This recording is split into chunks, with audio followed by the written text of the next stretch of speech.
with regard to the matter of visiting the graves, that some of the scholars, as we heard, Shaykh Fawzaan, Hafidhahullah, he takes the view, likewise as Shaykh al-Islam Ibn Taymiyyah before him, that women visiting the graves is something forbidden. It's forbidden for women to visit the graves. They are not allowed to visit the graves whatsoever. And Shaykh Fawzaan explains this in his, he's got a book about the rulings particular to the women. He explains it in there and mentions a quote from Shaykh al-Islam Ibn Taymiyyah and makes the point that if we allow the women to visit the graves, then all sorts of evils can come about, so the women are prevented from visiting the graves. Likewise, in Shaykh Fawzaan's explanation of Zad al-Mustaqni', volume 2, page 226, onwards, he deals with the issue, and I'll mention briefly what the Shaykh brings as evidence. He says, he mentions visiting the graves, except for the women. He said it is not sunnah for the women to visit the graves, because the Prophet ﷺ said, لَعَنَ زَوَّارَاتِ الْقُبُورِ وَالْمُتَّخِذِينَ عَلَيْهَا الْمَسَاجِدِ وَالسُّرَجِ. That the Prophet ﷺ said, he cursed the women who frequently visit the graves and those who take places of prayer, mosques upon them, and take lamps upon them. Reported by Ahmad, and its chain of narration, its narrators are reliable.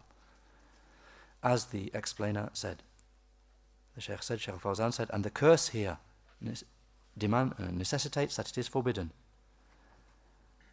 and that it is from the major sins, because a sin, if its person is cursed, this shows that it is a major sin from the major sins.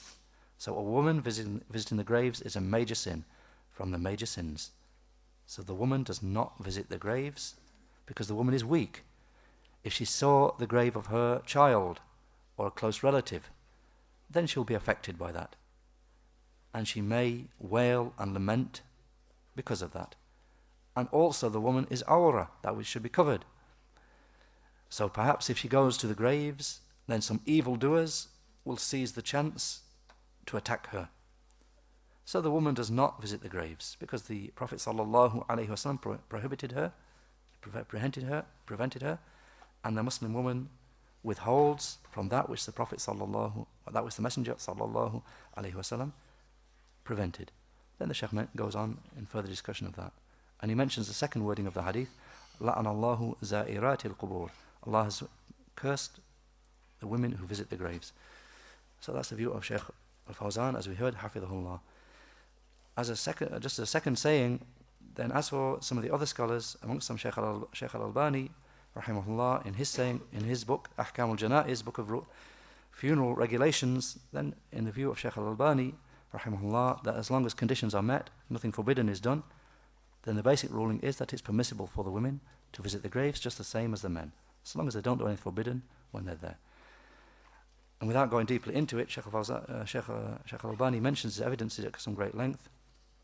Amongst them, the evidences that it's permissible is the hadith of Buraidah radiallahu anhu, who said, Allah's Messenger sallallahu alayhi wa sallam said, إني كنت نهيتكم عن زيارة القبور فزوروها فإنها تذكركم الآخرة ولتزدكم زيارتها خيرا فمن أراد أن يزور فليزر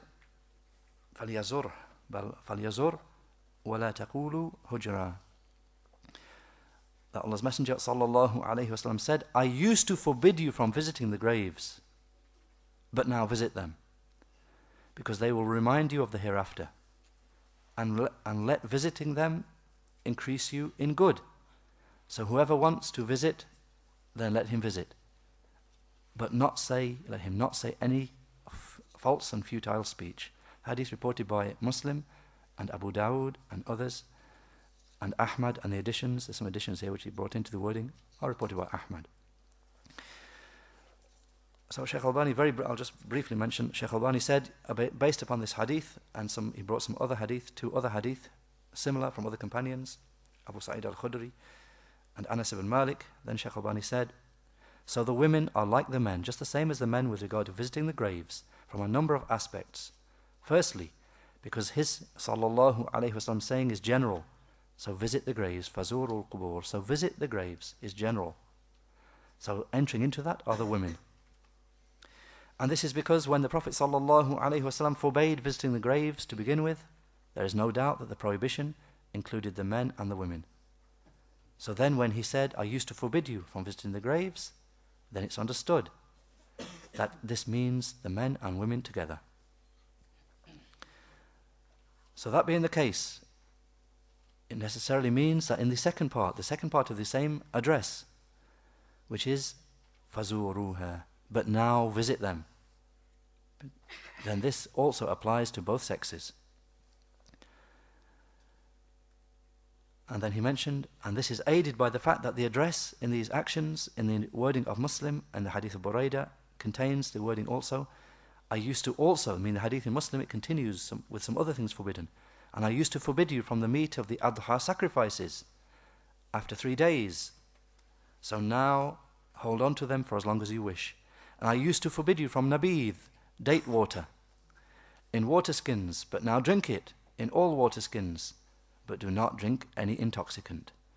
Shaykh al-Albaani said, so the address in all of these matters was directed to both sexes, for certain. I mean, that the rest of the things mentioned in the hadith are clearly not restricted to women. So likewise with regard to visiting the graves.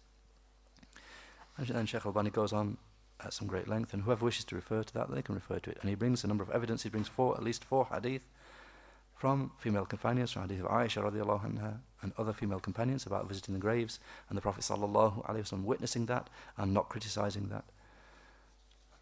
So then Shaykh al-Albaani finished, and he mentioned the next point that it's important to remember. However, it is not permissible for them to frequently visit the graves and to repeatedly go back and forth to them, because that may lead them into things which are contrary to the legislation, such as as-siyah, screaming out and displaying themselves and taking the graves as gatherings for recreation, and to wastage of time and useless speech, as is seen in many of the Islamic lands. And perhaps this is what is meant, insha'Allah, by the well-known hadith, la'ana Rasulullah sallallahu alayhi wa sallam, wa fi lafz la'ana Allah zawaratil qubur. So this is perhaps what is meant by the saying, Allah's Messenger sallallahu alayhi wa sallam cursed those women who frequently visit the graves. Shaykh al-Albaani said this hadith is reported by a group of the companions, Abu Hurairah and Hassan ibn Thabit and Abdullah ibn Abbas. And he goes through each of these narrations and shows it's an authentic narration. Each of them is an authentic narration. And as for the wording, that Allah, the curse is upon Za'iratil Qubur, the curse upon those women who visit the graves. That this wording, the Shaykh says, is weak. It's not authentic wording. The correct wording is Zawaratil Qubur, those women who frequently visit. That is the authentic wording. Alhamdulillah, wa sallallahu ala Muhammad.